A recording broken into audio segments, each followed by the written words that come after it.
bem-vindos ao podcast Ato Falho, sua pausa semanal de conhecimento e reflexão sobre comportamento humano, saúde mental e estilo de vida.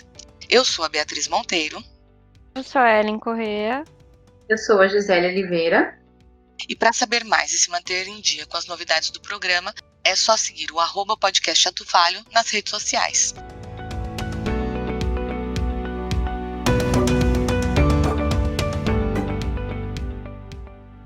Eu pensei direito, fiz uma pesquisa, eu li a respeito e a gente é um só. Sem você eu sumo, eu morro de fome, eu perco meu rumo, eu fico menor. Mas se você planeja nos partir ao meio, então nem pestaneja e faça sem dó. O meu desespero é que quando acaba, você fica inteiro e eu fico pó.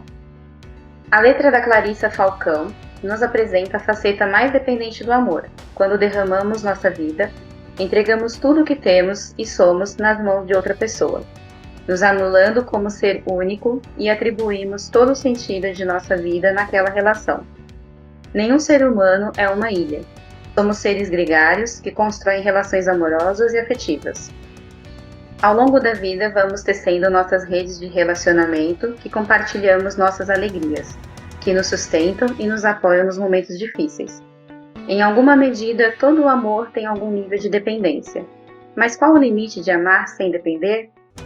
Quando a dependência pode se tornar patológica?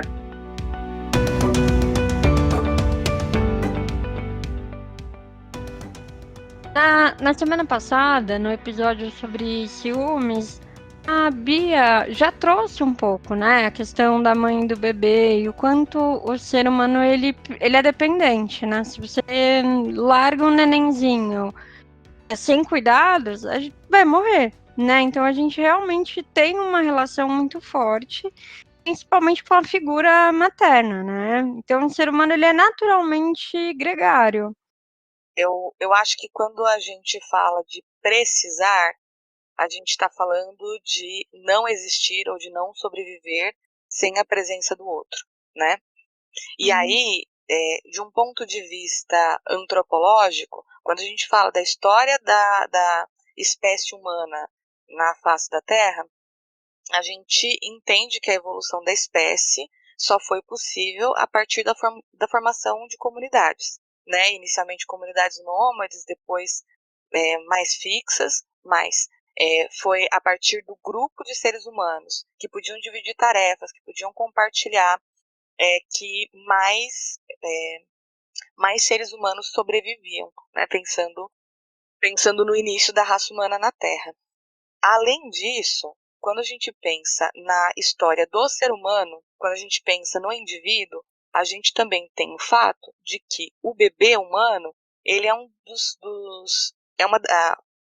que na raça humana, o filhote é o que menos nasce completo, se a gente comparar com outras espécies. Então, o bebê humano, ele é 100% dependente da mãe. A gente tem a formação do nervo óptico, né, com 6 meses de vida fora do útero.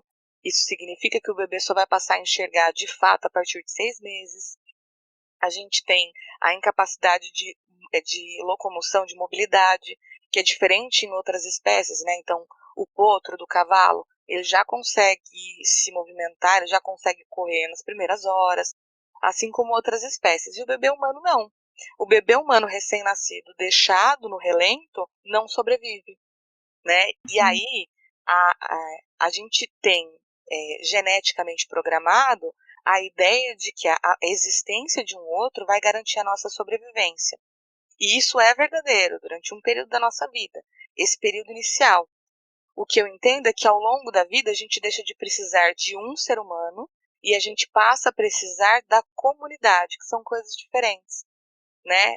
Uma coisa é a gente viver em grupo, outra coisa é eu ser 100% vinculado a um outro ser humano. Tem sentido, galera? Sim, Perfeito, sim. né? O ser humano é exatamente é isso, né? O ser humano ele é incompleto. A gente é o ser da falta. E dessa falta que gera aí o desejo, e é esse desejo que nos mobiliza, né?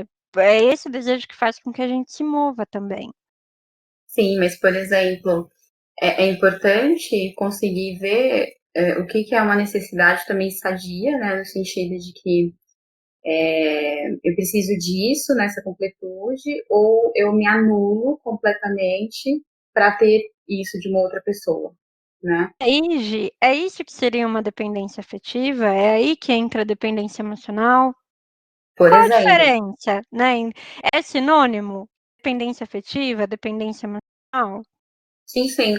Quando a gente fala que eu preciso me anular, que as minhas opiniões, que os meus desejos, o que eu gostaria de fazer, já não tem mais valor, não tem mais sentido, é totalmente em função do outro. A felicidade do outro, é estar perto do outro, independente de como é esse outro, de como essa outra pessoa também se relaciona comigo, já passa a ser uma relação totalmente desequilibrada, né? Então a gente passa a viver uma vida muito dependente de um outro, né? A gente é coadjuvante da necessidade de um outro ser vivo, né? Exato, mas não precisa, por exemplo, ser totalmente. E aí a gente também tem as relações disfuncionais, onde a gente sabe que muitas vezes temos uma pessoa, ou enfim, né, na relação que é totalmente dependente, que vive em função dessa outra pessoa, vive a vida dessa outra pessoa, enfim, e a outra pessoa, em muitos momentos, se coloca como eu sou essa pessoa que traz a vida para você.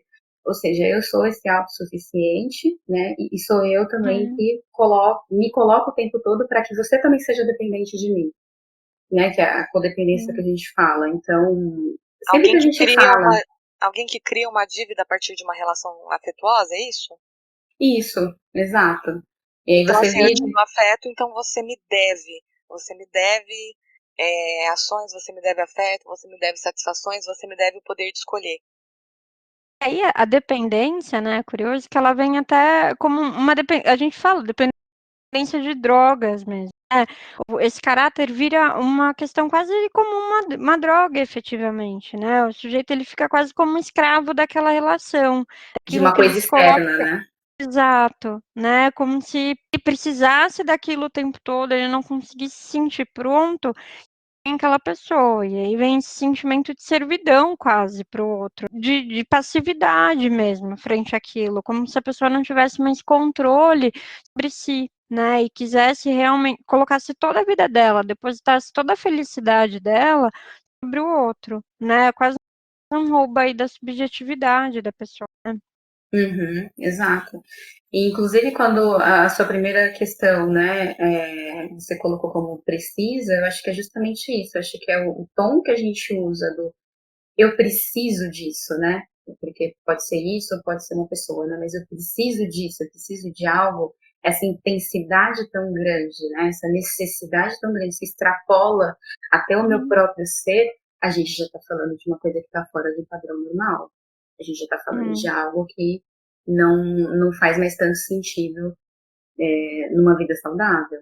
Né? Então, a intensidade desse precisar, quando muitas vezes, né, outras pessoas muitas vezes percebem isso mais rapidamente do que a gente mesmo, né, e acaba nos sinalizando, mas quando a gente conseguir, por exemplo, perceber isso, já é um indicativo. Então, eu preciso mesmo, é tão Uhum. forte assim, eu preciso de algo que é totalmente externo, para que eu seja realmente, para que eu me sinta realmente completa, se é que existe essa questão da completude, Uhum. Então, a né? necessidade que vai transbordando para outros aspectos, e sei lá, eu tô lá no escritório pensando, ai, será que fulano comeu?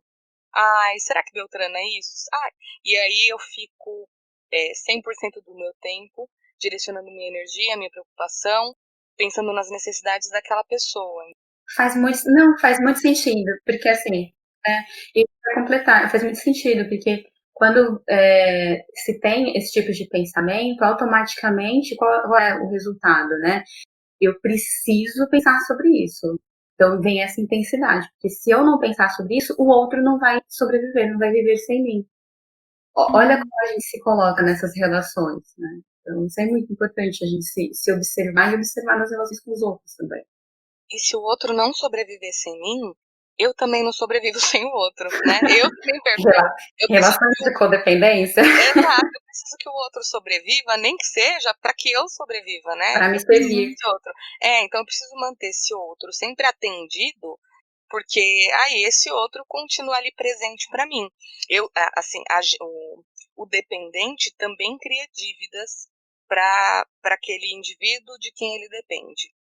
Se por um lado a gente está comentando que o ser humano ele é gregário, ele tem aí uma relação com o outro, e isso é saudável, né? Mas por outro, em alguns momentos, a gente deposita toda a nossa vida dentro de um relacionamento, a gente se esquece da gente, coloca a nossa felicidade na mão da outra pessoa. Qual é a diferença entre os afetos normais e patológicos? Existe um limite? Eu entendo que quando a gente reconhece um afeto, a intensidade desse afeto inicialmente é algo que a gente precisa se adaptar. Então, um amigo novo, um relacionamento novo, um laço que se estreita, tudo isso inicialmente vai exigir um pouco mais da nossa energia, do nosso raciocínio, etc. Mas vamos considerar que eu não consigo mais comer, eu não consigo mais viver, eu não consigo mais respirar, eu não consigo mais dormir sem considerar essa outra pessoa, né? Porque é isso, a gente tem esse período de paixonite mesmo nas relações que não são amorosas, mesmo nas relações não românticas. Mas isso também tem prazo. A gente vai, aos poucos, se acostumando a sentir o afeto por esse outro. Mas se isso não assenta dentro da gente, se a gente continua obcecado, né, pelo objeto do nosso afeto, se isso toma outros lugares, se isso toma outras proporções, se eu deixo de ser uma pessoa para ser o fulano que vive em função de Beltrano, já não está mais saudável, né?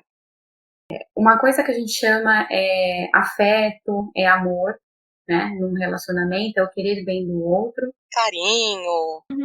É querer o seu bem-estar como amiga, como marido, como namorada, enfim. E uma outra coisa é quando, tanto de um lado como do outro, começa a se estabelecer uma relação também de controle. Então, até que ponto o que existe nessa relação é um controle e não mais um sentimento, não mais um afeto. Então, eu preciso controlar o outro o tempo todo para que esse outro sobreviva, para que esse outro viva sempre comigo, enfim, seja dependente da minha pessoa. E do outro lado também começa a se confundir um controle da outra pessoa, né, exercido por uma outra pessoa, como se isso fosse afeto, como se isso fosse amor. Né? Então, o outro está me controlando o tempo todo, eu me deixo ser controlado, né, o tempo todo, e pensa assim, que está se vivendo um amor, se vivendo um sentimento lindo e maravilhoso, uma paixão, enfim, o que quer que seja, a gente já falou no episódio de ciúmes, né, a diferença de paixão e de amor. Mas assim, a gente já passa. Oi? A gente já falou da diferença entre amor, paixão e cilada. Isso, exato, exato. Verdade. E a gente hoje a gente tá falando de cilada, viu, galera? Hoje é especial cilada. Isso, exatamente. Então a gente já está falando de uma outra questão que, infelizmente, já não é mais tão claro de se perceber, que é exatamente isso. Essa necessidade que eu tenho de ser, né, controlado, de ver o amor como uma forma de controle, seja para eu controlar ou para eu ser controlado. Então aí eu acho que a gente tem uma diferenciação não tão simples de se perceber, principalmente, obviamente, quando você está dentro da relação, mas que exatamente, mas que diz muito de como que esse casal, como que esse relacionamento, né, de amizade, no trabalho, enfim, ele existe. Ele existe por um afeto, ele existe por uma questão saudável, ele existe por uma necessidade de controle alheio, ou de ser controlado. Porque eu preciso ser controlado pelo outro para que eu valha algo, porque senão eu não valho nada. Eu entendo que ao longo da nossa história, a gente começa definido pelo olhar do outro, né? Então a gente recebe todos os nossos adjetivos e a gente vai se definindo por eles. Ah, que bebê fofinho! Ai, como ela é linda! Aquele ali é ranheta, não, aquele ali é mal criado. Ah, não, aquele ali, olha que bonzinho, olha que, né? A gente vai recebendo um monte de adjetivos e a gente vai se apropriando deles. porque a gente não tem como se definir de cara. Aí a gente vai para a escolinha, a gente começa a ter amiguinhos, etc. E a gente até testa um ou outro adjetivo, mas é impossível refutar tudo que a gente recebeu até agora, né? Isso vai acontecendo ao longo da nossa vida. Muitas vezes a gente chega na vida adulta com uns adjetivos extremamente infantilizados, né, se reconhecendo de uma maneira que não diz mais respeito a quem a gente é, ou não precisa dizer respeito a quem a gente é. Aí eu tô lá, né? Eu vejo lá que eu recebi o adjetivo de que eu sou bicho do mato, que eu não sei falar com gente, etc. A partir das minhas relações, eu descubro que eu consigo me comunicar se eu tiver à vontade. E aí eu faço amizade com aquela pessoa mais falantezinha do grupo, né? Aí o que eu vou fazer? Eu vou querer essa pessoa mais falante do grupo para me defender, para brigar por mim, para falar com o garçom por mim. Todas as vezes eu vou entendendo que as pessoas vão sanar as minhas deficiências. E aí, quando a gente vai para as relações românticas, isso estoura de proporção, porque a gente, enquanto sociedade, a gente coloca as relações amorosas num patamar gigantesco, a gente até negligencia as relações familiares, as relações sociais, privilegiando as relações amorosas. Mas a gente também faz isso em todas as outras relações, né? E o outro vai sanando as nossas deficiências, o outro vai validando ou desconstruindo os adjetivos, ao invés da gente se olhar para se perceber e se definir e se qualificar. Não. Eu uso o outro como ferramenta para interação com o mundo. Eu vou precisando cada vez mais do Joãozinho ou da Mariazinha como muleta. E é uma acomodação, né? É uma acomodação, inicialmente, que vira uma crença que depois fica difícil sair disso. E aí pensa só, se eu uso a Mariazinha para falar certas coisas, né? Então eu tenho um conflito lá com o Joãozinho, eu coloco a Mariazinha para me defender e resolver essa treta. Ou ela me dá a fala que eu preciso utilizar. Se der tudo errado, de quem é a culpa? Minha não é. Eu não dei origem a nada daquilo que foi dito, né? Eu procurei a Mariazinha que me deu, e se deu errado, a culpa é da Mariazinha. Existe toda uma transmissão de responsabilidade quando a gente é dependente do outro, que é muito confortável, né? Se eu não sou culpado de nada, se eu tô aqui à mercê dos elementos, eu não preciso lidar com responsabilidade, né? Eu não preciso arcar quando as coisas estão erradas. Sim, também. E tem também uma questão, né, de submissão de sentimentos também, né? Então, nessa mesma relação, o que também dá para se perceber é que a dependência começa a ser tão forte, né, desse outro, que em muitos momentos eu aceito, né? Então, entra num outro nível, inclusive, eu aceito levar essa culpa, enfim, essa responsabilidade para manter essa relação com este outro, porque eu preciso desse outro. É o preço que eu pago. Isso, e o quanto é sofrido, mas não necessariamente perceptível para a pessoa mesmo que sofre. Porque é exatamente isso, eu enxergo desses dois lados, né? Eu me eximo dessa responsabilidade junto com este outro, né? E num determinado momento, este outro passa a ser tão forte, tão importante, né, para mim, eu não posso ter essa perda do outro, que eu aceito, inclusive, ser responsabilizado pelo que eu fiz ou pelo que eu não fiz também, em função deste outro. Eu dou na mão do outro o controle. Eu topo receber as punições, eu topo receber os louros conforme o crivo do outro, é isso? Isso, exato. Porque o que me importa neste momento é que a nossa relação, é que a nossa relação não seja afetada. Porque se a nossa relação for afetada, aí eu já não existo mais. Eu não consigo ser independente, né? Que é o que a gente está falando bastante. Se eu não consigo ser independente, então se esse outro não está mais comigo, então eu não existo mais. Eu aceito tudo. Eu pago todos os preços. Eu pago todos os patos. Acho que é difícil determinar, né, o que é normal, o que é patológico. Amar não é fácil, não vem com manual de instrução, às vezes pode ser doloroso também, né, é um processo de amadurecimento. Sim, a gente fala sobre vulnerabilidade, a gente fala sobre conexão, então é natural que tenha desconforto, que algumas coisas, até a gente se acostumar a estar vulnerável para o outro, dói mesmo, né? Não, é isso. É, O quanto que a gente recebe nos consultórios, né? Por que é tão difícil, né? Principalmente essa questão da dependência em específico, né? Você recebe no consultório, por exemplo, uma pessoa que chega extremamente ansiosa, extremamente, sei lá, depressiva ou melancólica com o relacionamento que tem, porque já não sabe mais o que fazer, porque, enfim, as coisas não estão dando certo e começa a ter algumas crises e aí procura, de repente, uma ajuda profissional.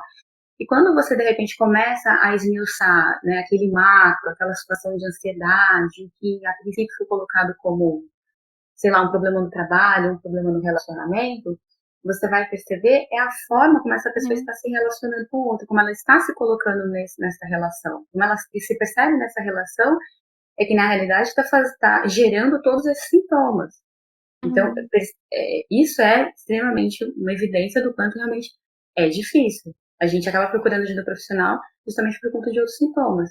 Ah, eu não vou procurar um psicólogo porque eu estou me sentindo dependente do meu namorado. Ninguém chega uhum, lá assim.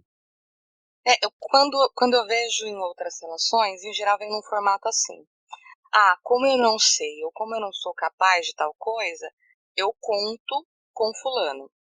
Mas quando a gente vai olhando cada vez mais pertinho, a gente percebe que o, é o outro que é esse fulano que determina a minha capacidade de lidar com as coisas, determina quais vão ser as ações a serem tomadas e reforça essa ideia de que eu, por conta própria, não sou capaz de aprender a uhum. lidar com aquele conflito. Uhum. Isso Perfeito. vale, isso acontece nas relações amorosas, mas eu também vejo nas relações, por exemplo, entre irmãos, entre amigos. Ah, eu não consigo terminar com o boy. Então eu preciso que a minha amiga me diga como que eu faço para terminar com aquele boy, né?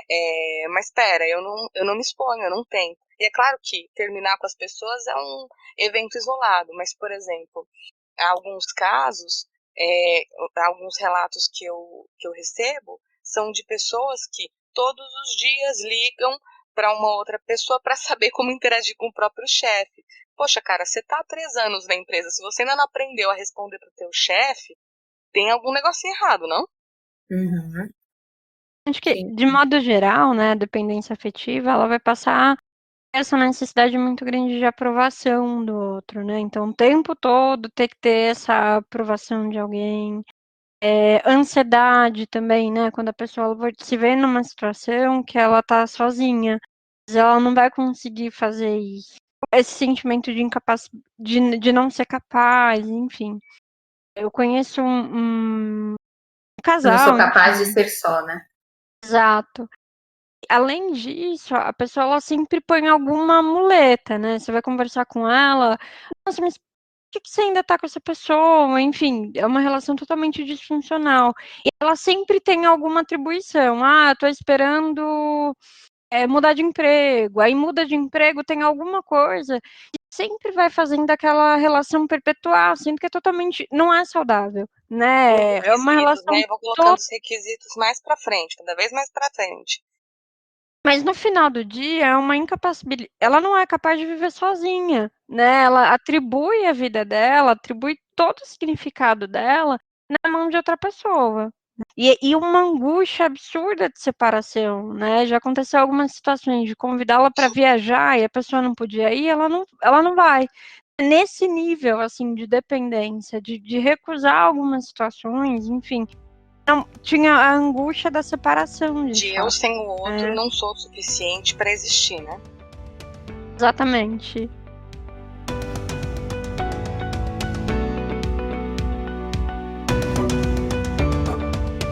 Na mitologia grega, existe um mito de que, quando os seres humanos foram criados, eles tinham 2 cabeças, 4 braços, 4 pernas, mas apenas um coração. E aí Zeus, temendo o poder dessas criaturas magníficas, lançou um raio que partiu os seres humanos em 2. Só que existia apenas um coração. E aí a sina da espécie humana é andar por aí com o coração incompleto, procurando a sua outra metade. As metades da laranja. Odeio Ok, essa música. voltemos.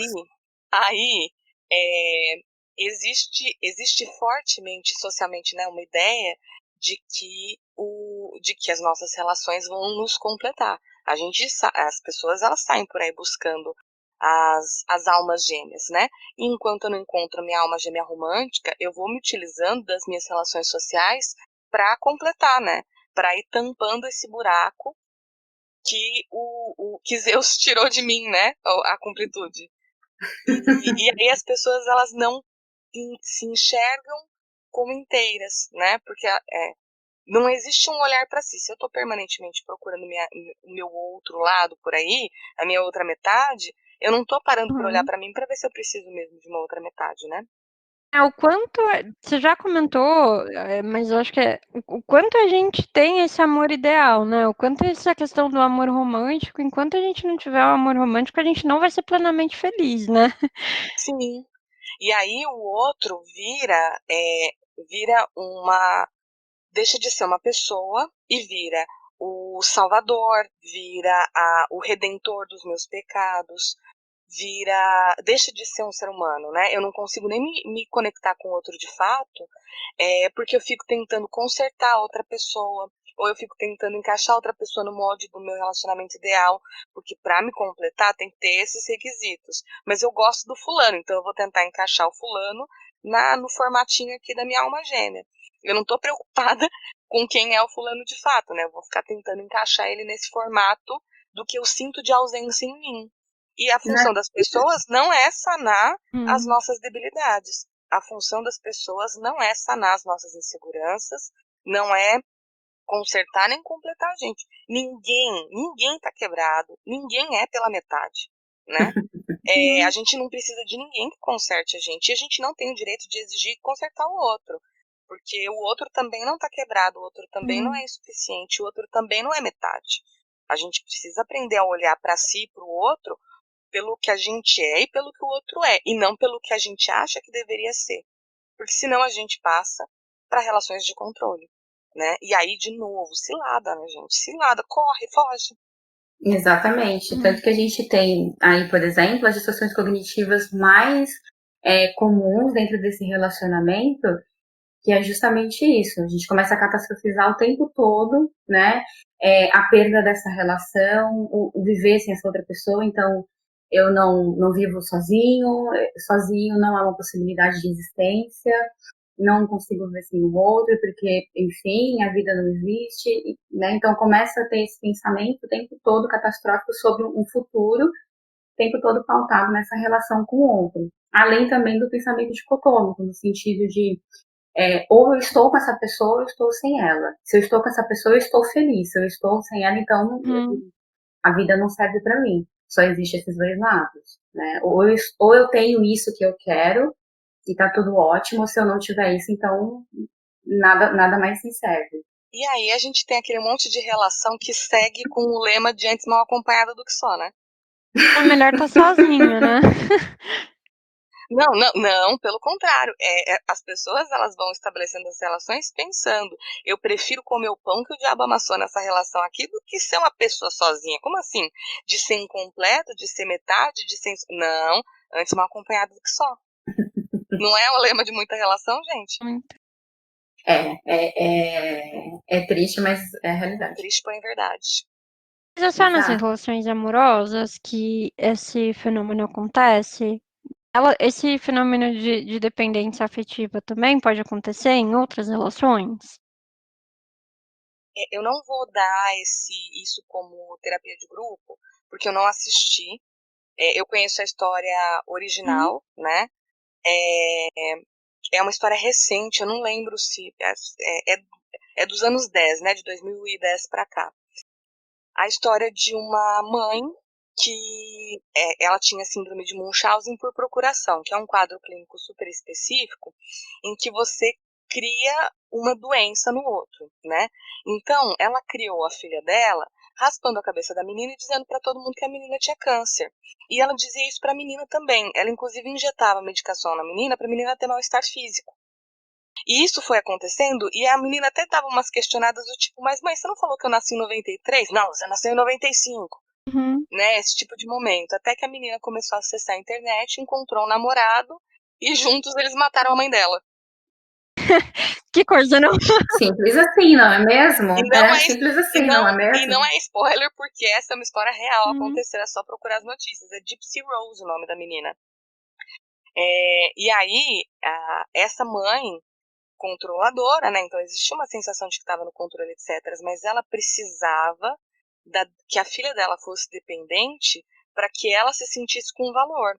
Existe uma dependência em ser a pessoa que é dependida, né? hum. Ser a Essa pessoa fase necessária ali, né? ser a pessoa Eu necessária, sempre isso fui mesmo. presente. E esse é o meu papel enquanto ser humano. A partir do momento que eu não tiver mais o papel de mãe, que eu não tiver mais o papel de amiga, quem que eu vou ser? Eu não sou nada. Hum. Acho que principalmente a dependência afetiva, ela aparece bastante, né? Com mãe e filhos com a mãe. Eu acho que até o fator que a gente trouxe, né? De ter sido a primeira relação, de ser uma relação efetivamente de dependência quando a gente nasce, às vezes é difícil cortar esse cordão umbilical. A gente vai carregando essa relação para o resto da vida e coloca a mãe, o pai, numa figura quase como se fosse de validador mesmo. Se minha mãe falou que eu posso, então tá tudo certo, quase como um oráculo, né?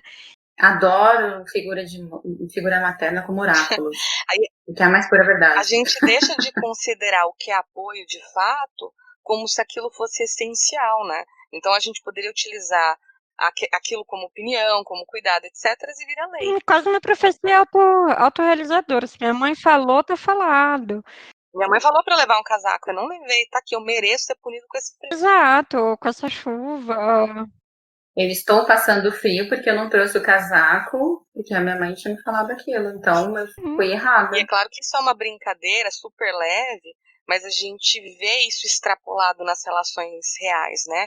A gente eu tenho relatos, por exemplo, de mulheres adultas que não podem ter parceiros, hum, né? Não posso namorar com fulano porque minha mãe não gosta dele. Minha mãe falou que vai dar errado essa relação porque ele não presta. exatamente.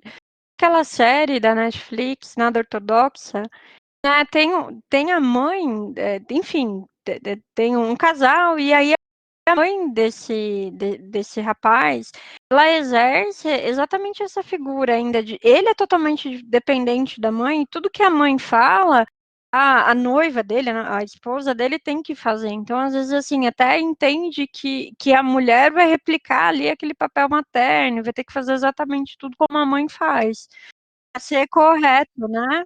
E que a mãe tem esse poder, ela pode utilizar tranquilamente, né, esse poder, ou a figura materna, enfim, de ser Uhum, intransigente, né, de ultrapassar os limites na relação com os filhos. uhum, E aí, por outro lado, a gente vê isso pensando em figuras parentais mais idosas, a inversão, né?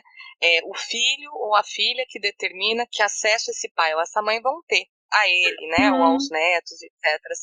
E começa a exercer poder. E aí essas figuras parentais que sempre foram os determinantes do tom da relação passam a ser suscetíveis, né? O filho ou a filha que determina como que vai ser essa relação daqui em diante, mas não necessariamente de uma maneira saudável, né? Utilizando isso como moeda de troca, como chantagem e assim por diante, né? E esses pais passam a ser dependentes do afeto desses filhos.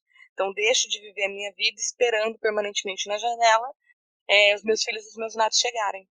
Não, assim, que é sofrimento de repente maior, né, para esses pais, por exemplo, você tem um filho, geralmente criança, que relata assim: ah, eu prefiro ir para casa da vovó. Ah, não, não posso ter televisão, então eu vou para casa da avó, né? Uhum, Imagina. A gente está falando de novo dessa questão de controle, de você também exercer essa dependência. perfeito. Quando a gente olha essas novas configurações de família, né? Então, os filhos hoje saindo muito mais tarde da casa da mãe, as famílias ampliadas, enfim. Como que isso reflete, né, na questão de dependência? Que eu entendo é que, independente do número de pessoas ou o número de casas no mesmo quintal, no mesmo terreno, tudo vai. A gente fala muito de cultura familiar, né? Então, o quanto que uma gentileza vira uma dívida e dá ao outro o poder de definir aquilo que eu faço, né? Ah, mas isso é gratidão, Não é? Não é? E, meu, Você tem que ser tem grato. que ser grato, Brincadeira, vamos você voltar. tem que reconhecer, você tem que agradecer eternamente. E como eu fiz um favor para você, então agora você tem que deixar que eu faça tal coisa. Porque senão você está sendo ingrato, você está sendo maldoso, né? Então eu acho que independente do tamanho das famílias, é, quando a gente fala de codependência, é o enfraquecimento de limite entre duas pessoas ou mais.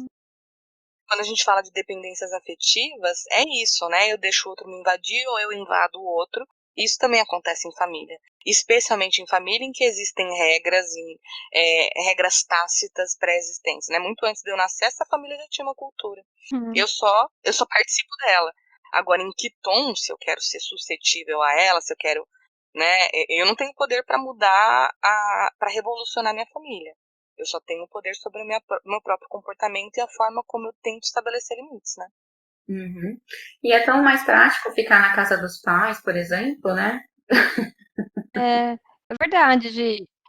Tão mais Acho que sim. prático. É tão mais prático você continuar nessa dependência, né? Porque aquilo que a gente falou é cômodo, né? Passa a ser cômodo. Uhum. Então, até que ponto essa acomodação já virou uma dependência? Antes, porque existia um investimento, um dinheiro que era talvez para educação e não dava para uma moradia ou para um relacionamento, né? Enfim, fora, uma vida fora da minha casa. Aí depois passa a formação, depois vem a pós-graduação, vem um trabalho que de repente é distante. E quantas desculpas mais a gente vai arranjando para ficar nessa dependência, né?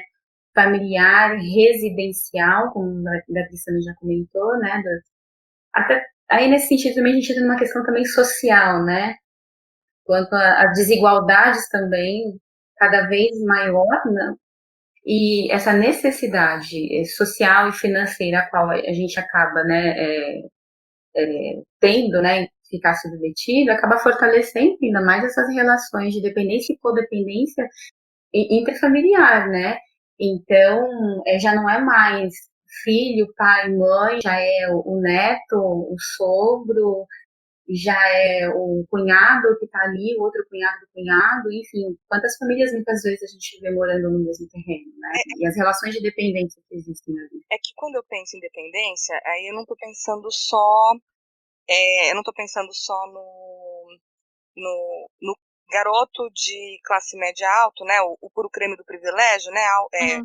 Branco, hétero, classe média, etc. Pensando no sentido geral, é aquele indivíduo que não se coloca como adulto dentro da própria família, que fica numa Uhum. posição de submissão porque é confortável, porque não tem responsabilidade sobre si mesmo, isso independente de classe social. Por quê? Para as gerações anteriores, os determinantes, aquilo que identificava um adulto, era muito claro. Agora, não. Agora a gente tem cara de 40 anos que joga videogame. E aí, é moleque ou é adulto? Uhum. Agora, a gente Uhum. tem meninas de 30, 40 anos brincando no TikTok, fazendo challenge. E aí, é menino ou é mulher? É adulto ou é criança? A gente não tem isso mais bem delimitado. Porque algumas práticas, alguns comportamentos, eles ultrapassaram e eles quebraram os requisitos que a gente determinava que era um adulto ou não. Uhum. E aí, esse indivíduo que não se coloca como adulto dentro do quadro familiar, que não se responsabiliza por si mesmo, esse cara, ele independe de classe social. Perfeito. Esse cara fica como coadjuvante da própria vida, porque não tem que se responsabilizar por nada. Se ele não conseguiu, é porque a mamãe não deixou. Se ele não conseguiu, é porque o papai estava Uhum. ausente. Esse é um cara que não toma conta de si mesmo. E isso tem vários formatos. E tem cara que mesmo, e tem casos em que mesmo na vida adulta o indivíduo sai de casa, sai da casa dos pais, faz um marco super evidente para a vida adulta, que é o casamento, por exemplo, e vai ser dependente de um parceiro ou de uma parceira, né? Vai ser filho ou filha desses parceiros, né? E não necessariamente o casamento vai ser o cordão umbilical. Quantas vezes, por mais que a pessoa tenha casado, esteja vivendo em outro lugar, ainda assim carrega quase a mãe ou o pai, enfim, coloca dentro ali do matrimônio também, né? E eu acho que tem uma questão social, até no sentido cultural.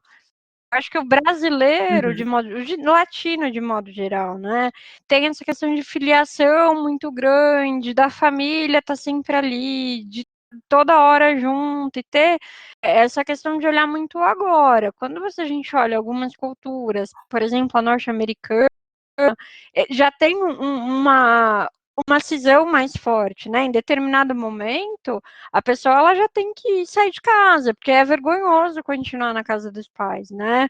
Eu acho que também tem algumas questões culturais envolvidas nisso. Concordo. Sim, sim.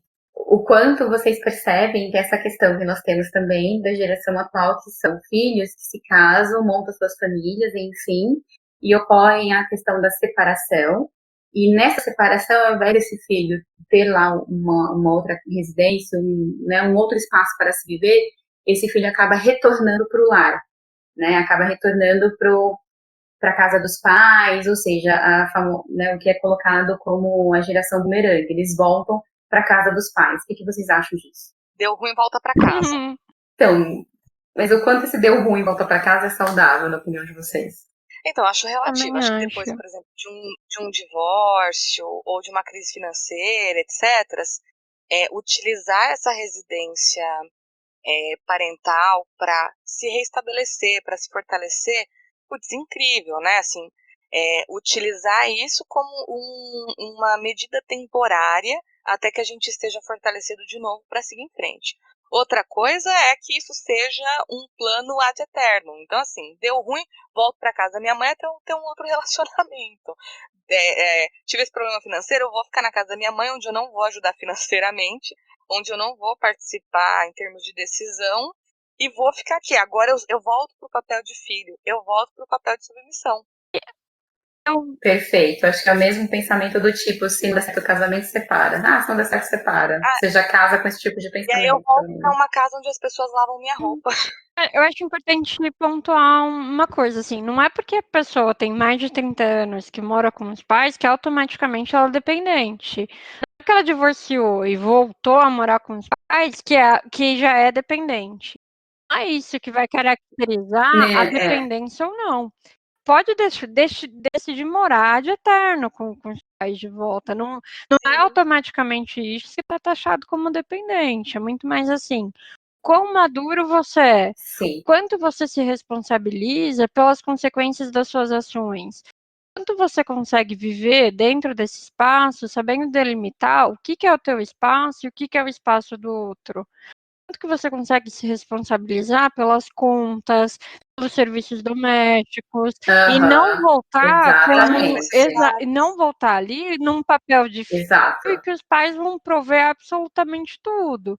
É muito mais importante você ser uma pessoa adulta, ser responsável pelos atos que você tem, pelas consequências da sua escolha, e conseguir compartilhar. Se você consegue viver na tua família de uma maneira saudável, ótimo. Não é sinal que você é dependente ou não, é muito mais como que isso vai ser levado, né? Ok, se a pessoa quer morar com os pais depois de 30, 40 anos, é muito mais assim, o quão responsável por si e o quanto de respeito pelo espaço do outro aquela pessoa vai ter dentro daquele contexto novo, né? Até porque a gente vê configurações em que esse indivíduo se coloca como adulto, é reconhecido como adulto e existe apoio mútuo, que é diferente de dependência. Exato. Então são pessoas se ajudando, mas com nível de autonomia emocional, às vezes financeira é mais difícil, mas um nível de autonomia emocional, e a gente está ali para se apoiar. Mas eu não tenho a sensação de que o mundo acabou, ou que eu sou insuficiente, se o outro não está ali disponível para mim, né? O fato de morar junto é exatamente isso. Não determina se a gente é dependente ou não. É como a gente se posiciona dentro desse quadro. Perfeito, Ellen.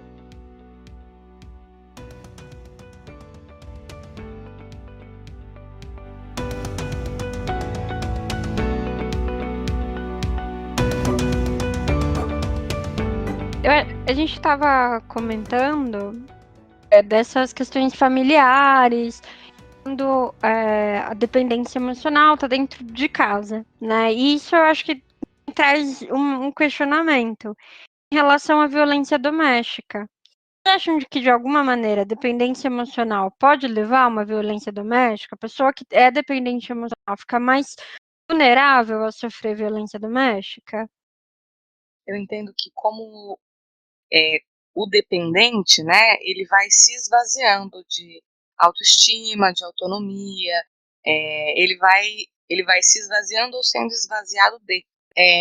Vai se esvaziando, então, a autonomia, a autoestima, a autopercepção, né? Isso deixa esse indivíduo menos propenso a se defender, né? E o outro vai se sentindo cada vez mais dono desse outro indivíduo, né? Então depende de mim, sou eu que determino, etc. Então eu entendo que independente de quem são esses dois, etc., né? Se a gente coloca ressentimento, se a gente coloca pressão, se a gente vai desfazendo a paz e a tranquilidade de uma relação, a gente vai adoecendo essa relação, vão surgindo violências diversas. Não precisa necessariamente ser uma violência física, mas existe, por exemplo, a criação de um estado de dependência econômica, né, em que um determina quais vão ser os gastos do outro, ou que determina como vai ser a aplicação desse dinheiro, né? Não, você não pode comprar isso. Você não tem maturidade para definir como que você vai gastar o teu dinheiro, né? Existe o abuso verbal, né? E assim por diante. E a gente sabe que a violência física, ela é um crescente, né? Então ela começa com coisas muito pequenas, pequenas desvalorizações, e de novo, o dependente, ele está menos propenso a se defender, então ele está mais suscetível a a não responder essas pequenas desvalorizações ou a não perceber essas desvalorizações, o movimento de alienação, né? Então, vai se separando, a gente vai isolando esse indivíduo, né? O dependente vai ficando cada vez mais isolado, mas o dependente não precisa de mais ninguém, precisa só daquela pessoa a quem é vinculado, né? Então, eu entendo que rapidamente, por motivos diversos, uma relação em que existe dependência emocional caminha para um relacionamento abusivo que pode vir a apresentar violência doméstica e aí, em última instância, até outras coisas como o feminicídio, né? Sim, a gente está falando também de uma questão bem complexa, é claro, e também cultural, histórica, enfim, fala um pouco do que a gente estava comentando em off, né? Antes da gravação. Bom, eu fico pensando, né, nesse sentido de quem é aquela fala emblemática, né? A gente aceita o amor que a gente acha que merece. E quando a gente fala aí, né, de dependência afetiva, a pessoa ela se esvazia do amor dela e atribui todo o amor para o outro, quase não sobra amor para si. Nesse sentido, ela acaba aceitando muito pouco, né? E às vezes a agressão, ela pode ter até outra interpretação, né? Seja ele me bate porque ele gosta de mim, porque ele se importa, né? Ou até um momento de desculpa depois, né? Que é atenção, enfim, a pessoa pode acabar interpretando aquilo de outra maneira, que tem um pouco amor por si mesmo, né? Eu, Pouco se valoriza, né? eu acho que muitas vezes acontece o raciocínio inconsciente, né? Mas Hum, de que a minha integridade física é uma coisa pequena diante desse amor. A minha integridade emocional ou moral não é tão importante quanto essa relação que eu tenho. Eu não vou hum. deixar, aspas, o orgulho fazer com que eu termine essa relação, porque ele já se arrependeu. Não é isso que a gente escuta?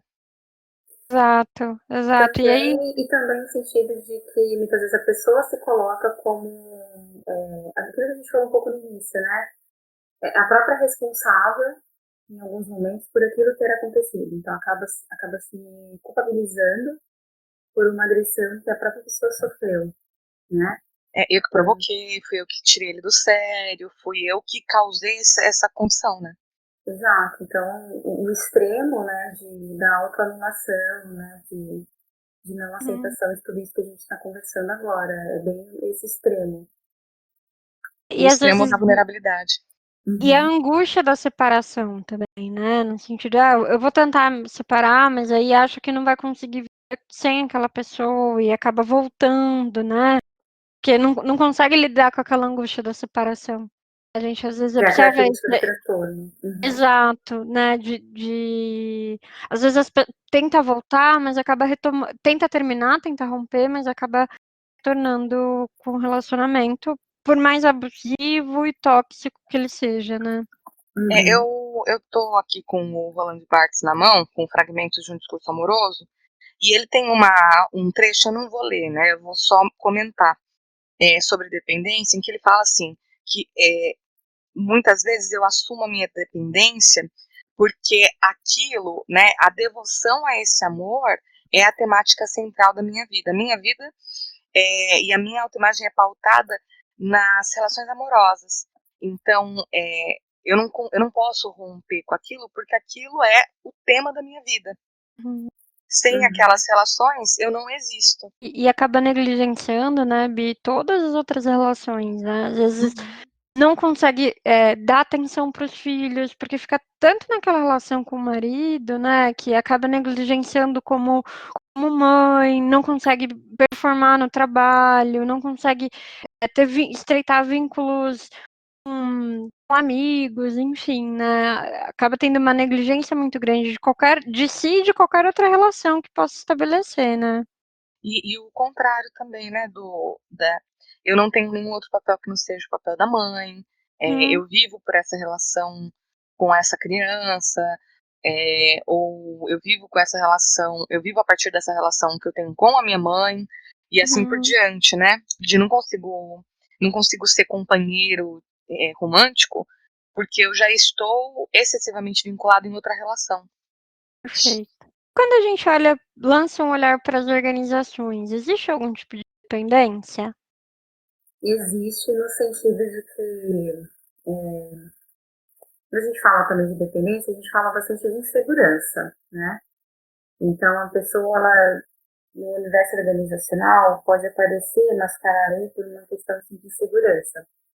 Então, a pessoa tem uma insegurança de realizar um projeto sozinho, de trabalhar sozinho. É uma pessoa que tem uma motivação por trabalhar em equipe, precisa constantemente de uma gestão né, ao lado, acompanhando. Então, em alguns universos que pode ser colocado como insegurança, mas em diversos momentos a gente está falando de tendência, né? Então, a pessoa ela não consegue muitas vezes se responsabilizar muitas vezes por um projeto, a gente falou o episódio todo sobre essa questão, né, de responsabilidade, justamente por isso. Então, se eu fico responsável pelo projeto, se eu tenho sucesso nesse projeto, significa que eu sou independente, só que a independência para mim significa estar só. E isso para mim, né, no transtorno de dependência, e isso para mim, no caso do transtorno de dependência, é totalmente inadmissível. Então, eu não vivo só, eu não sou pleno sozinho. Logo, eu não consigo entregar um projeto sozinho, eu não consigo me responsabilizar por isso sozinho. Você está sempre acompanhado, você está sempre com alguém que seja um coadjuvante, aliás, com alguém que seja um Protagonista. Organista. protagonista, isso, com alguém que seja o protagonista. Então, nas relações organizacionais, eu percebo desta forma, que é mascarada por uma questão de insegurança, enfim, mas muitas vezes tem uma situação ali de uma personalidade dependente na realidade. Eu E acho que as colegas pessoas também, né?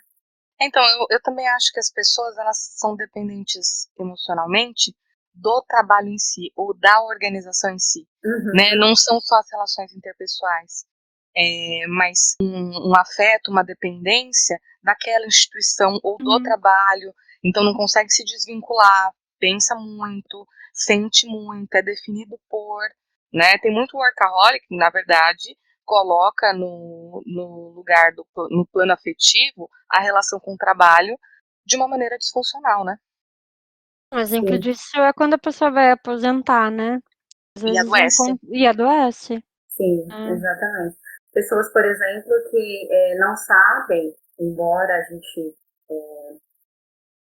sabe bastante dessa questão da cultura da produtividade, Uhum.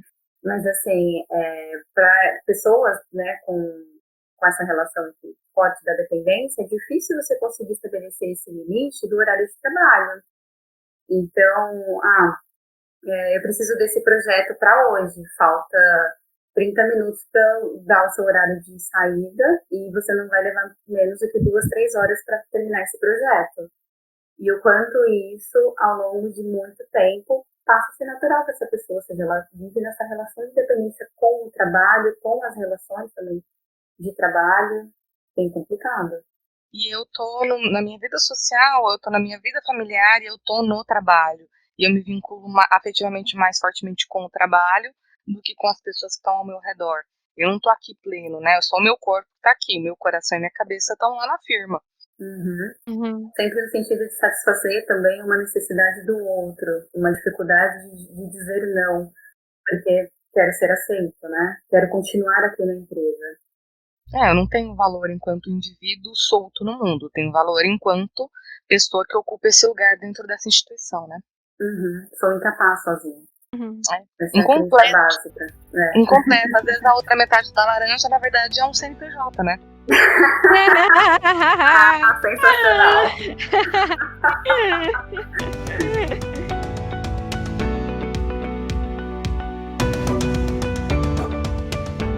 Então, falhei, tá falhado e não se falha mais nisso.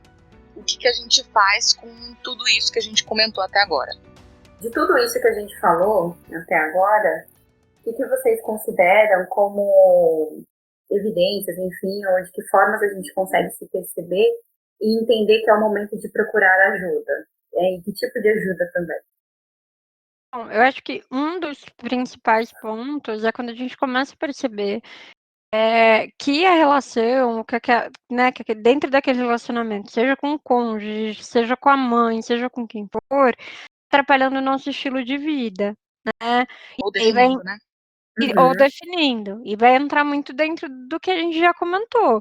A gente atribui o outro, né? Toda avaliação sobre nós mesmos, a gente se sente inseguro, né? Ou da ansiedade quando a gente vai fazer alguma coisa sozinha, que não tem a aprovação daquela pessoa, né? Quando a gente começa a se sentir incapaz, inferiorizado, quando a gente começa a perceber que está tendo muito prejuízo dentro desse relacionamento, né? E aí, óbvio, vai entrando em pontos extremos, como agressões, enfim.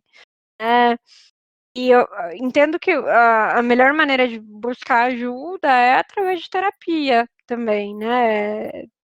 Buscar um lugar onde a gente consiga abrir, enfim, e ter esse espaço de troca.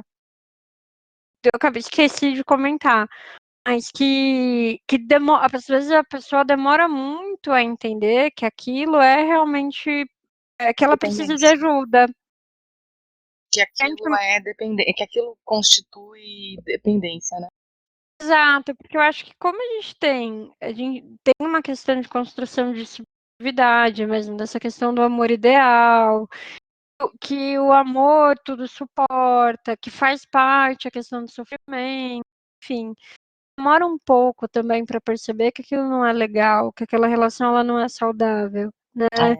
Tem uma perda importante ali de qualidade de vida, enfim. Sim. Nem sempre a pessoa que, tipo, vai ser um alcoólatra ou alguém destrutivo. Às vezes a pessoa também que é dependente emocional, enfim, afetiva, acaba sufocando bastante o relacionamento, né? Pesando a mão. Nem sempre a outra pessoa vai ser uma pessoa ruim, né? Nem sempre relações de dependência afetiva vão ter um caráter necessariamente abusivo, né? Eu conheço relatos de pessoas que têm relações extremamente dependentes, né? Aliás, de codependência, e aí tem aspectos negativos, mas não chega ao ponto de uma relação abusiva. Mas, ainda assim, vai tolhendo, vai eliminando a liberdade dessas duas pessoas, né? Porque um dos relatos que eu tive recentemente é: quando ele está fora de casa, eu não sei o que eu faço comigo mesmo. eu fico deitado no sofá até ele voltar, né? E aí, assim, o outro que tá fora de casa tá preocupado, e quem tá dentro de casa tá vegetando, né? Tolhe a liberdade de todo mundo.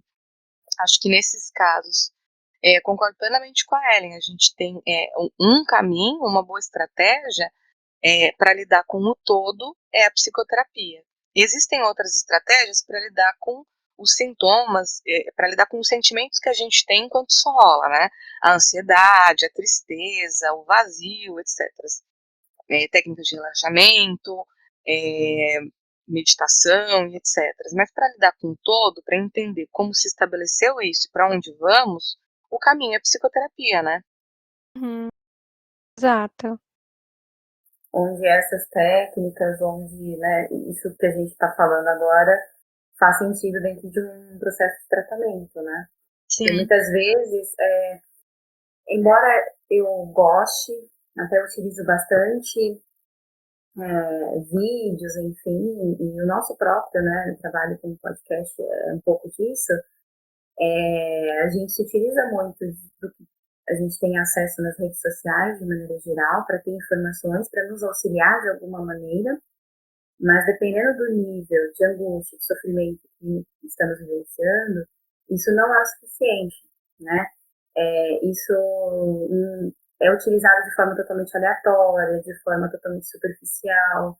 Então, não adianta, eu quero dizer assim, não adianta procurar em livros, em lugares específicos, nas redes sociais, em perfis, a fórmula mágica da receita do bolo, porque não vai ter, né? Não é através de um vídeo, não é através de leitura de 5, 6 livros de autoajuda que a gente vai conseguir resolver uma questão nesse nível. Então, é importante saber realmente que momento procurar, e quando procurar ajuda, procurar realmente uma ajuda profissional. Porque se, por exemplo, a dependência afetiva ela for uma característica de um transtorno de personalidade, não vai ser o livro de autoajuda que vai resolver, né? Se for um transtorno de personalidade dependente, um transtorno de personalidade borderline, ou mesmo um quadro depressivo em que a pessoa está hiperfragilizada, não vai ser um livro que te dá uma fórmula para ser independente que vai te ajudar, né? Até um quadro de compulsão, né? De um pensamento mais obsessivo sobre aquela pessoa, né? Sim. E até alinhando um pouco das expectativas, porque é nítido como as pessoas também, ao chegarem na conclusão de que eu preciso de ajuda e vou procurar um profissional especialista, a pessoa chega, né, senta no local e dentro de 30 minutos, 40 minutos já quer ter a resolução daquela situação. E alinhar as expectativas é muito importante, porque as coisas não funcionam assim. Quando a gente fala de definição, né, de um transtorno, de diagnóstico de um transtorno daquela pessoa e fechar o diagnóstico, a gente não está falando de uma sessão, a gente está falando de 2 sessões, 3 sessões, a gente está falando de um período onde você exclui possibilidades, onde você trabalha efetivamente com o diagnóstico, onde você realmente testa e valida que realmente é aquilo. Então, também não adianta imaginar que porque eu procurei um psiquiatra, um psicólogo, um médico, enfim, pronto, agora eu vou resolver meu problema em 2, 3 semanas de uma vida inteira de sofrimento. É importante também saber essa proporção que nós temos. Até porque faculdade de psicologia e faculdade de medicina não é Hogwarts, né, galera, para fazer mágica. Queria deixar isso claro. E em defesa da psicologia, porque estamos aqui para isso. Essa parte aqui de análise de custo versus benefício, é isso que a gente está cobrindo? A questão da expectativa da terapia versus retorno? Nossa, eu ainda Quando... tô no geralmente TPD e TPD. Não, mas Na aqui verdade, nessa é técnica colocado de como uma técnica. relacionamento, Na incentivo de verdade, autonomia, a Bia já falou já. na verdade, ele ficaria aqui, isso, que é uma das formas que a pessoa tem de se né, a análise de custo-benefício é isso, de se autoavaliar o quanto nesta relação com o outro, enfim, objetal, enfim, eu estou tendo, de repente, os custos, né, o custo que eu tenho com isso é muito maior, ou seja, o prejuízo que eu tenho com isso é muito maior do que os benefícios, efetivamente. Quando essa balança, né, começa a ficar desproporcional, é quando o sofrimento realmente começa a aumentar, e a gente fazer esse trabalho de autoanálise já é realmente um passo em que a gente consegue se perceber preciso de ajuda, preciso de uma ajuda profissional e efetivamente será. Aí a gente fala também de apoio da família também, de pessoas próximas, porque Rede de apoio. rede de apoio, porque a pessoa dependente, a pessoa de personalidade dependente é muito isso, né? Precisa muito desse apoio, precisa da família envolvida, porque a pessoa, ela sendo dependente, ela vai o tempo todo testando, né, nessas relações, mesmo estando num processo, por exemplo, psicoterapêutico. E é importante a família e né, as pessoas na rede de apoio ali muito próxima estar envolvida para não fazer um trabalho contrário, né? Acabar super protegendo, acabar fazendo. Você aprende uma coisa na sessão e você chega em casa, você se relaciona com o seu parceiro, parceira e coloca tudo por água abaixo. Aí fica o psicólogo de um lado e essa rede de apoio do outro não vai dar certo. Então é importante essa avaliação em geral. Né? E nos casos em que as relações de dependência são do ambiente intrafamiliar, a gente conta com as relações sociais para dar apoio para esse indivíduo. Então a gente vai para as relações que estiverem mais preservadas, mais saudáveis, reestabelece elas, porque uma relação de dependência afetiva não se estabelece em 5 minutos. Não se estabelece no primeiro dia, isso é uma construção, isso é uma construção até desse indivíduo, né? A forma como a gente aprendeu a manifestar afeto, a forma como a gente aprendeu a se relacionar com o outro, e assim por diante. Desconstruir isso é trabalhoso e a gente vai precisar de apoio, né? E a gente vai buscar os pontos de apoio que fizerem mais sentido de acordo com aquela relação de dependência que a gente está vendo, né? Uma outra forma que a gente tem de também conseguir, de alguma maneira, sozinho é mais complicado, enfim, com acompanhamento psicoterapêutico, obviamente, tem resultado mais efetivo, porque você está em acompanhamento, melhor.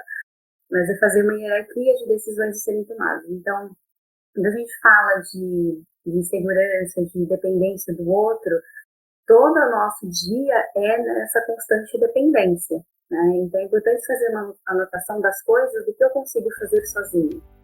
O que é muito difícil para eu fazer sozinho. O que eu preciso constantemente do outro. E realmente ir anotando, fazendo todas essas anotações.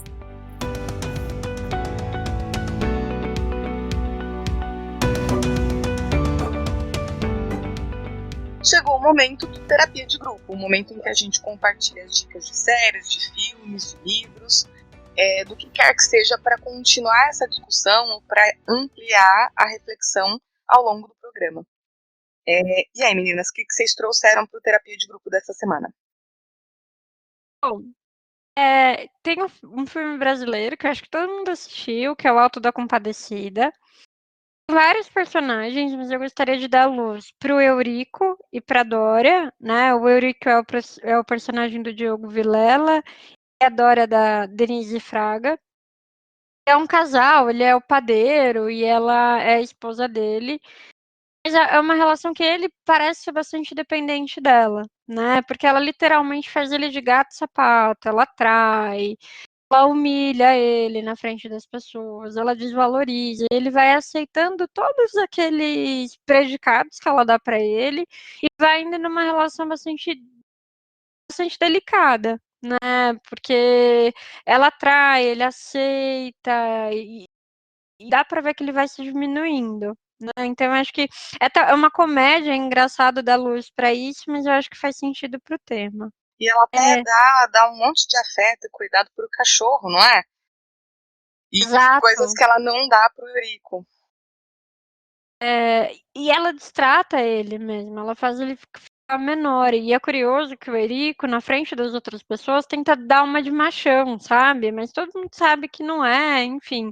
É curioso os mecanismos que ele vai desenvolvendo para poder lidar com a situação, né? Uhum. Uma outra dica é a série Bates Motel, que conta a relação, né, de mãe e filho, que é totalmente disfuncional. Quem interpreta é a Vera Farmiga e o Fred Highmore, que são interpretações brilhantes, diga de passagem, mas é baseado no... É uma série que é quase como contando a infância do filme Psicose, contando o quanto aquela relação é dependente, né, pro rapaz. E o quanto a mãe, ela vai criando também aquela identidade em cima da dependência do filho. Muito boa, sério, é bem construída, e eu acho que explicita muito tanto a dependência dele, e aí ele vai criando uma personalidade totalmente psicótica, e a dela de retroalimentar aquela necessidade dele. Uhum. E, Muito boa a indicação. e a série em si é muito boa É também, né? sensacional. Eu sou Muito suspeita boa. para falar. Aliás, eu agradeço que quem me indicou foi você. Eu? Se eu não me engano, sim. Que coisa, não? Que coisa, não? É, É assim, eu sei que alguém me indicou, não foi a Beatriz, foi você. Não, porque eu gosto, nessa série, eu gosto da atuação dessa dupla, né? Mãe e filho. Mas todo o resto das pessoas, por mim, podia queimar, entende? Que não, assim, não acrescenta em nada, deixa um enredo arrastado. Então assim, sou parcial em relação a Bates Motel. A atuação de mãe e filho, perfeita. Mas o resto, galera, difícil, viu? É, Então, mas eu provavelmente gosto, deu. sou muito fã. um outro filme que eu acho que é interessante é Atração Fatal, de 87, que traz o Michael Douglas e a Glenn Close. E ele é um homem de negócios, ela é uma editora de livros, eles acabam saindo no final de semana, enquanto a família do Dan, que é o personagem do Michael Douglas, está viajando, ele é casado, que para ela não foi um envolvimento casual só, ela realmente se apaixona, enfim. E ela começa a fazer de tudo para chamar a atenção dele, ela tenta se matar, ela finge gravidez, ela até mata um bicho de estimação da filha do cara, enfim. Porque no final do dia ela quer ficar com ele. E é um A filme bem qualquer custo. a qualquer custo. Que ela já não consegue se ver sem ele. Ela entende que aquela relação é tudo que ela tem, ela aceita pagar qualquer preço para poder ficar com ele, né? É muito do que a gente trouxe aí ao longo das nossas discussões. A minha indicação é de um filme de 2006, né? Armações do Amor. É uma comédia romântica, então, no sentido de história, enfim, vai seguir, né? Todo um enredo de comédias românticas bem comuns. Mas o que é muito interessante nesse filme é exatamente o enredo do personagem principal, que é o Trip, junto com a Paula. Ele é um solteirão convicto que mora ainda com os pais, né? Ele tem 35 anos. E morando com esses pais, ele, né, tem roupa lavada, comida pronta, não precisa ajudar nas contas de casa, tudo aquilo que a gente falou ao longo do episódio, enfim. E ele vive muito nessa dependência desse ninho parental ainda. Os pais dele, incomodados com esse movimento do filho, acabam contratando, no caso, a Paula, para trabalhar essa autoestima dele, né, para que ele realmente se sinta mais independente e acabe saindo aí, tendo uma relação de independência, enfim.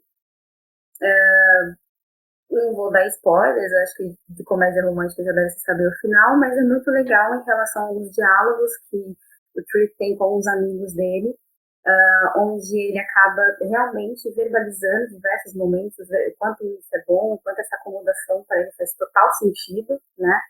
E o quanto também, por um outro lado, esses pais, uma dinâmica junto com outros pais, né, com filhos da mesma idade, né, mesma faixa etária, também comentam dessa defesa em relação a estes filhos também estarem ainda dentro de casa, por exemplo, e de alguma maneira não estarem incomodados ou boas justificativas para que também não auxiliem dentro de casa, não tenham uma independência mesmo estando dentro de casa ainda.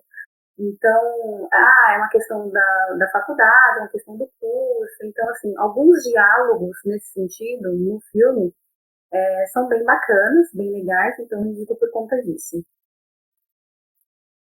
Fiquei sem ar. Uma outra indicação que eu tenho, eu vou deixar mais para reflexão de vocês mesmo. É um filme recente, foi lançado no final de 2017, que é Fala Sério, Mãe, né? Com a Ingrid Guimarães, que faz o papel da Ângela. E na pré-adolescência, acho que dos 12 anos em diante, a Larissa Manoela faz a Malu, que é a filha da Ângela. elas vão construindo ao longo do filme como um todo, né? A mãe vai construindo essa relação com a filha algo que é bem super protetor, mas em alguns momentos de muita dependência, de vivenciar essa vida dessa filha que está começando a se descobrir nessa adolescência, que em diversos momentos clama, né, por essa independência, por essa autonomia, e essa mãe que acaba puxando, que tem essa necessidade, ou seja, essa dependência realmente de que não, que fique aqui, continue dentro aqui do meu colo, do meu ninho, enfim, e o quanto, obviamente, com a Ingrid Guimarães não tem como, né, então episódios extremamente engraçados em diversos momentos, né, mas você ri às vezes do trágico, porque muitas são verdades, mas essa relação que elas acabam estabelecendo, e que de certa maneira elas acabam, né, enfim, dando spoiler, mas elas conseguem no final resolver essa questão, mas eu acho que todos os filmes, de maneira geral, acabam sendo um pouco disso, né? Não resolvem, claro, né? Mas conseguem trabalhando isso, né? Essa independência, tanto da mãe em relação à filha, e da filha também em relação à mãe, né? É isso.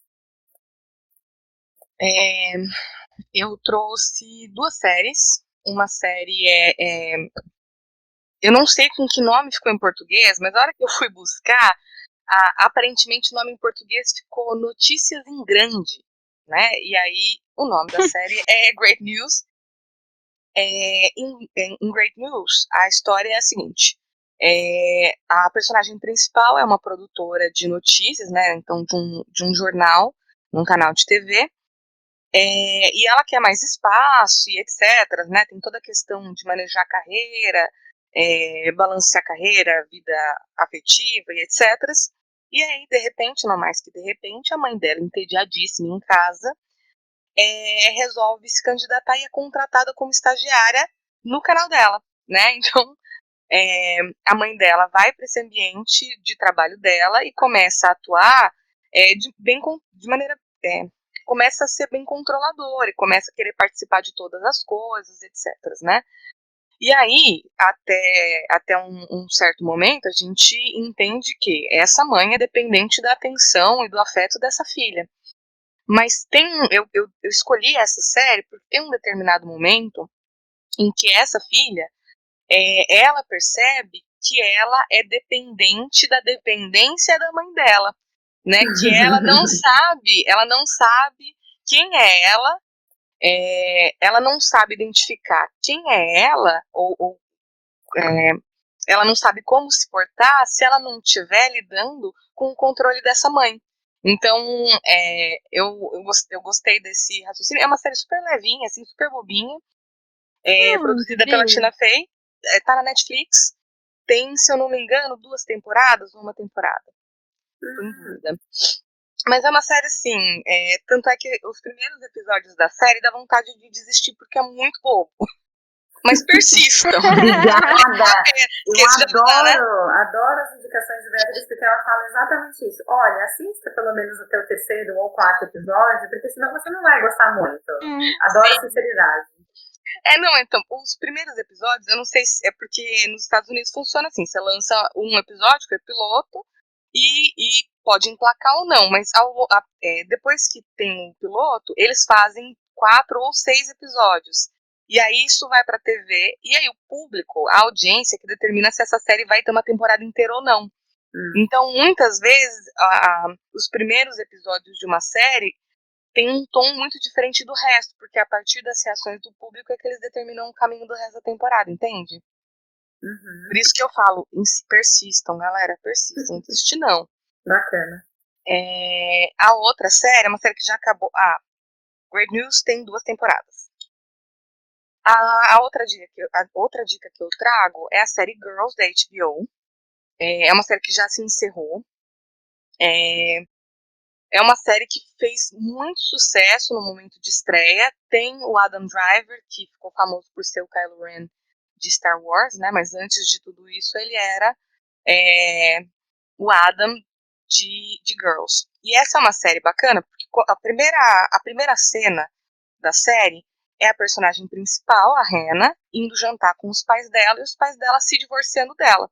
falando, olha, você já tá grandinha, chegou o momento de você viver a sua vida e se virar com as próprias pernas. Ela, tipo, o quê? Não, mas eu tinha outros planos. E eles falam, não, você já não cabe mais uma mulher de 20 e poucos anos ser dependente dos pais. E aí, você vai acompanhando a vida dela, etc., durante um período, e a gente vai percebendo que muitas das relações dentro dessa série são relações de dependência. Então, a Hannah em relação a Marnie em relação a Hannah, a Hannah em relação a Tessa, a Hannah em relação ao Adam, depois o Adam em relação à Hannah, a imagem da Hannah e depois a Tessa, a relação da Hannah com os pais dela, assim, todo mundo migrando de relações de dependência em algum momento, assim, totalmente dependente de um, migrando para ser dependente de outro.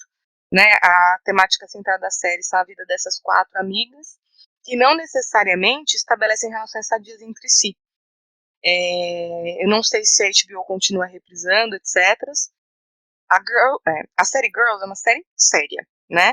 Tem aí uns momentinhos de comédia e tal, mas é uma série em que você fica vendo o tempo todo pessoas muito privilegiadas, sendo disfuncionais, sendo irritantes e não se responsabilizando por si mesmas. Weird News é uma série de comédia, então ela é levinha, né? São tons muito diferentes, e você vê a resolução de conflitos numa sitcom, né, numa série de comédia, se resolve muito mais bonitinho e muito mais tranquilamente do que uma série, por exemplo, que tenta apresentar uma perspectiva realista, né? E aí, aspas, realista, né? Porque é isso, puro crime do privilégio ali também. Tem algumas fantasias da personagem principal, que também a atriz que faz a personagem principal é a autora, então você percebe ela realizando algumas fantasias próprias através da série. Mas, é isso. Sabe o que eu lembrei agora? Atypical. A relação da mãe com o menino. Com o Sam. Com o Sam. Eu lembrei disso agora. Sam. Eu lembrei agora que ela é, né, muito dependente. Sim. E ela faz a todo custo que o Sam, que tem autismo, né, que ele também seja a vida inteira dependente dela, dos pais, de todo mundo. E como é difícil para a mãe lidar com esse processo que ele, né, ele faz psicoterapia na série, que ele faz de independência. Essa busca por autonomia, né? Exatamente. E é muito fofa a série, tá na Netflix também, né? Da Netflix, né? Da Netflix, verdade. Tem 2 temporadas, né, se não me engano. Acho que são 3 já. 3 já? Bom, eu só indico brincadeira, mas a primeira temporada é sensacional. Eu fez muito sucesso, então, claro que eles vão lançar a segunda, a terceira, mas a primeira, assim, é sensacional por tudo que é falado, pela questão também da desconstrução também em relação ao autismo, mas falando do foco que a gente tem hoje, essa questão da dependência da mãe com o Sam, assim, é sensacional. O quanto para ela é dolorido lidar com uma coisa que para ela sempre fez muito sentido. Meu filho vai ser e deve ser dependente de mim a vida toda. E quanto para ela é difícil lidar com isso, com esse processo dele. É quase como assim, ele vai ser dependente, eu tenho que aceitar isso, então eu não consigo reconhecer os movimentos de autonomia que ele faz. Eu continuo me relacionando com essa ideia que foi tão difícil para eu aceitar. E ela não consegue se enxergar nenhuma outra realidade que não seja essa, né? E ela fica dependente da dependência dele. Sim, tanto que ela vai enfiando os pés pelas mãos na busca da própria independência dela, já que ela já não pode ser mais, né? Aquela figura de mãe do Sam, né? Precisa ser reconstruída, então ela vai enfiando os pés pelas mãos assim, na série. É bem legal, é bem bacana também. Acho que vale a pena a indicação.